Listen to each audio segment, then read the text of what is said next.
Setelah tadi kita sudah berhasil membuat list data member dan menambahkan datanya, nah berikutnya kita akan membuat edit dan delete. Langkahnya hampir mirip seperti kita membuat edit dan delete untuk user. Pertama, kita buat dulu ID yang di sini ya. Kita coba lihat lagi pada bagian user controller. Nah, di sini dia menggunakan binding, kita juga sama akan gunakan binding. Bedanya di sini menggunakan member as member seperti itu. Lalu setelah itu di return. Nah, ini kita copy, kita paste. Bedanya bukan ke user tapi ini ke member dan compactnya adalah member. Sekarang kita coba dulu, kita refresh, kita klik. Di sini undefined variable user pada edit blade di modul member. Nah, berarti problemnya itu ada di variable usernya. Sekarang kita coba cek ke sana, member edit. Sini tentu jelas karena pakai user, karena variabel yang kita compact, yang kita bawa itu adalah member bukan user. Sehingga ini kita ubah menjadi member ID. Di sini bukan lagi user update tapi members update. Ini data member.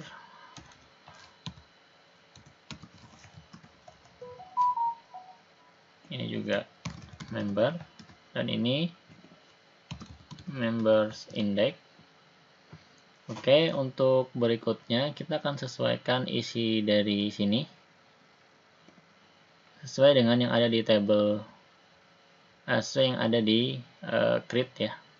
Kita copy sampai sini, kita pastekan. Ini berarti kita hapus, paste. Oke, sekarang kita refresh. Masih sama di table undefined variable user di edit blade. Oke, kayaknya masih ada user. Itu yang bagian bawah ya. Nah, bagian sini. Berarti kita juga harus mengcopy yang ada di bagian sini. Nah, ini kita copy, terus kita paste, terus kita tambahkan compactnya users. Kita refresh. Oke, sip. Nah, sekarang sudah oke. Berikutnya kita tinggal mengisikan data-data yang ingin diedit di sini. Kita ke member edit. Berarti itu settingannya ada di bagian value. Kita bisa copy saja dari edit yang ada pada user. Ini ya. Copy.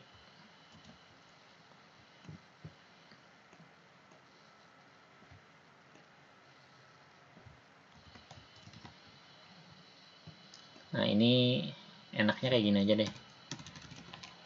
Member. Nah, membernya ada enggak? Kalau ada berarti sini membernya yang dimunculkan adalah nama. Kalau nggak ada, kosong. Oke, terus ini kita bisa copy.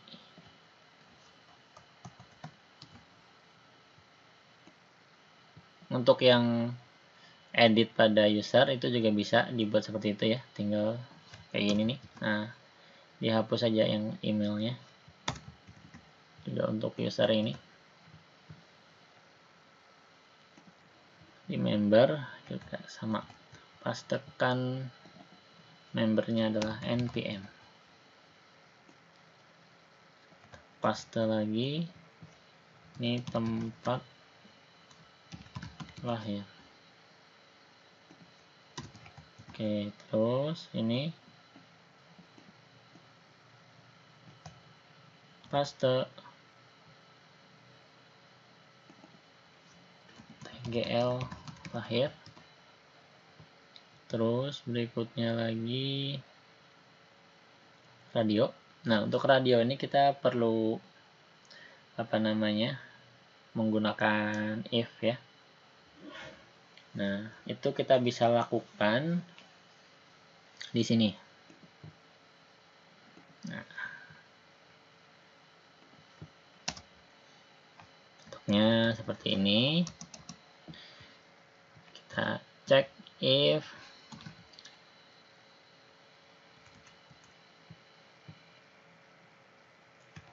member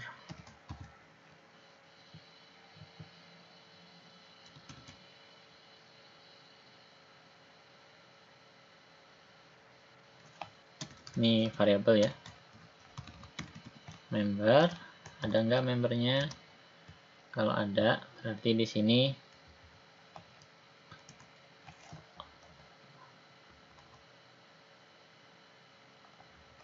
oke, kita bisa buat sebenarnya langsung member JK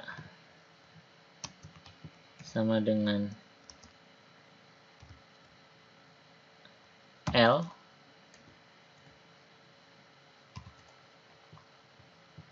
Nah, maka kalau membernya jenis kelaminnya L, maka di sini dia selected.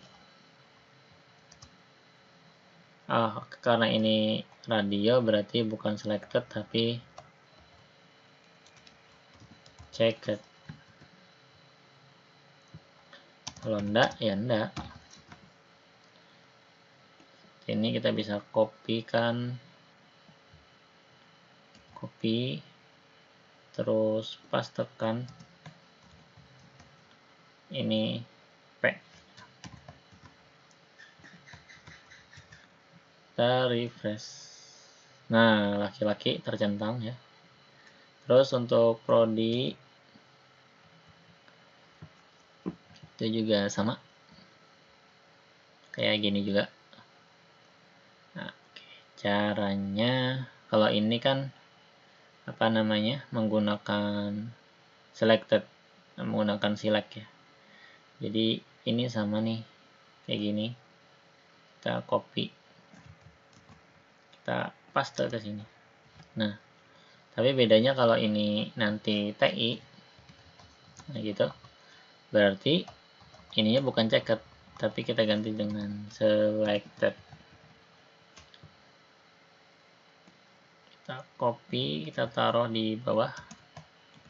Ini kalau SI, berarti sini SI, ini selected.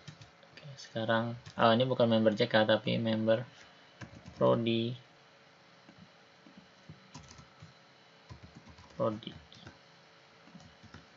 Kita refresh.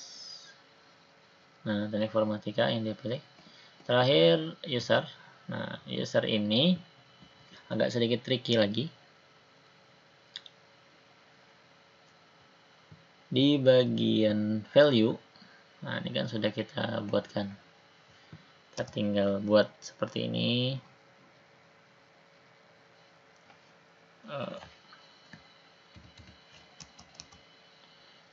Nah, jika dia user ID-nya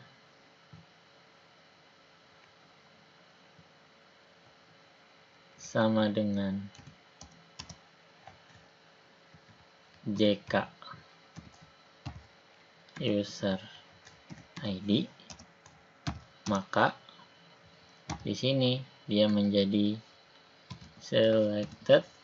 Kalau enggak ya enggak. Nah, gitu. Terus kita refresh, error. Bukan JK tapi member. Itu ya, kita refresh. Nah, ini kan langsung terseleksi. Jadi di sini kalau user ID-nya sama dengan yang ada di member user ID, maka selected. Kalau enggak berarti kosong selectednya. Oke. Ini kita menggunakan inline if ya. Oke, setelah itu Kita refresh, ini sudah berhasil. Kita coba ganti dengan sistem informasi ya. Tapi untuk update-nya kan kita belum isikan tuh. Jadi kita mesti tambahkan dulu untuk update. Di sini kita berarti ke user user controller di bagian update. Ini copy aja lah, copy, terus kita paste di bagian sini. Kita binding member as member. Nah, di bagian sini untuk validate kita bisa copy dari yang atas, pastekan. Untuk ini bukan user ya, tapi member. Nah, update ininya nggak perlu lagi nih. Karena kenapa kita waktu bikin user kita harus arahkan satu-satu, name ke request name, email ke request email. Karena satu nih di bagian sini untuk password dia pakai by crypt. Jadi kita nggak bisa langsung request all kayak yang ada di store ini. Nah, kalau di sini kan kita nggak perlu pakai input itu sama dari yang di form dengan yang akan kita simpan ke table. Nah, sehingga kita bisa lakukan request all. Nah, seperti itu. Jadi nanti coding kita akan sangat-sangat sedikit. Request all seperti ini. Nah, ini bukan data pengguna, tapi data member. Di atas juga berarti kita harus ganti yang pengguna member. Nah, seperti ini. Oke, sekarang coba. Oke, ini masih ada satu nih, members index. Sekarang kita coba simpan. Oke, data member berhasil diupdate. Sekarang coba saya ganti dah tanggal lahirnya.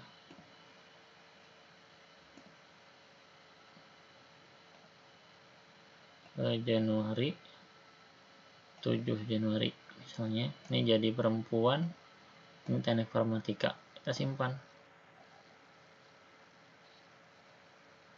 Oke, 7 Januari ya, sudah benar. Klik edit, perempuan ya. Oke, sip. Jadi kita sudah berhasil untuk mengedit data di table member. Berikutnya kita tinggal membuat delete-nya. Nah, untuk membuat delete gampang banget caranya. Kita tinggal ke user controller. Nih, kita copy. Terus kita taruh di member. Kita paste. Ini kita binding. Di sini member as member. Lalu ini jangan user lagi tapi member. Ini juga sama. Member ID return redirect back. Data member berhasil dihapus. User index buat ini jadi members index. Kita refresh, kita klik anggota, kita delete. Data member berhasil dihapus. Oke. Sip ya, kita sudah berhasil menambahkan itu. Atau mungkin kita bisa tambahkan confirmation apakah data ini mau dihapus atau enggak. Kalau dihapus, kalau enggak gitu ya. Itu bisa juga. Silahkan nanti ditambahkan itu mandiri. Kalian bisa coba-coba itu. Ya, untuk berikutnya kita akan fokus ke data buku, master buku, peminjaman, dan pengembalian. Saya rasa itu. Terima kasih.